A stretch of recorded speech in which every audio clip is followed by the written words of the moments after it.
Halo saudara dimanapun Anda berada, Anda sedang menyaksikan live breaking news bersama saya Sandi Yuwanita.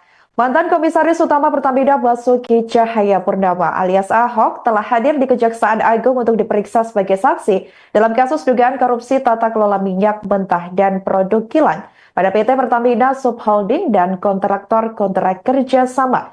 Diketahui mantan Komisaris Utama Pertamina Basuki Cahayapurnama atau Ahok telah hadir di Kejagung untuk diperiksa sebagai saksi dalam kasus dugaan korupsi tata kelola minyak mentah dan produk kilang pada PT Pertamina Subholding dan kontraktor kontrak kerja sama tahun 2018 sampai 2023. Sementara itu di dalam gedung pemeriksaan staf Ahok lainnya, ini diketahui. Sementara itu Saudara Kepala Pusat Penerangan Hukum Kejagung Harli Siregar saat dikonfirmasi secara terpisah mengatakan Ahok dipanggil untuk mulai diperiksa.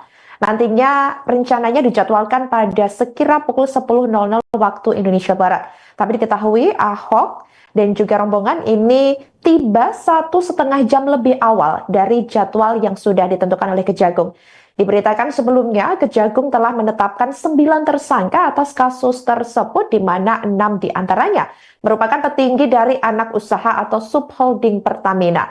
Keenamnya adalah Direktur Utama PT Pertamina Patraniaga Rifa Siahaan, kemudian Direktur Utama PT Pertamina International Shipping Yogi Fernandi, Direktur Feedstock and Product Optimization PT Kilang Pertamina International, dan juga ini Sani Dinar Saifuddin.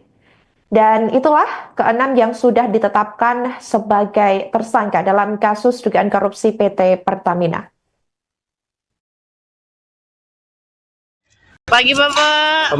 Rapat antara Komisi 6 DPR dan PT Pertamina Persero sempat memanas ketika nama mantan Komisaris Utama Pertamina Basuki Cahayapurnama alias Ahok disebut-sebut dalam kaitannya dengan kasus dugaan korupsi tata kelola minyak PT Pertamina.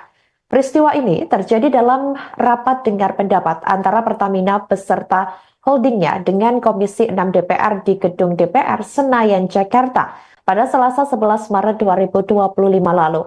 Wakil Ketua Komisi 6 DPR Andre Rosiade mengungkapkan bahwa dirinya terkejut saat diserang warganet yang menurutnya merupakan buzzer Ahok pada 1 Maret 2025 lalu. Andre menyatakan bahwa semua akun media sosialnya diserang oleh ribuan akun yang ia sebut sebagai buzzer Ahok. Andre menjelaskan bahwa serangan itu bermula karena ia pernah meminta Presiden ke-7 RI Joko Widodo mengganti Ahok dari posisi Komisaris Utama Pertamina pada 15 Februari 2020 lalu. Ia beralasan bahwa Ahok sering menimbulkan kegaduhan di PT Pertamina tersebut. Selain itu, Andre menuduh Ahok hanya mencari perhatian dengan ikut mengomentari kasus ini. Perseteruan tersebut semakin memanaskan suasana politik di dalam negeri, khususnya terkait transparansi dan tata kelola di tubuh. Dari rumahnya, tikusnya, itu dilakukan oleh kami bersama-sama Kementerian BUMN membenahi Asabri dulu, lalu membenahi Jiwasraya, kita membenahi tanpa perlu membakar rumahnya. Kasihan Bu Emma nanti Pak, gara-gara isu yang tidak benar berkembang. Ini juga penting, tentu harus dibenahi. Kalau ada yang maling, silahkan proses hukum berjalan. Jadi saya ingin menyampaikan, sekali lagi kita jangan sampai, kita tahu dan antara ini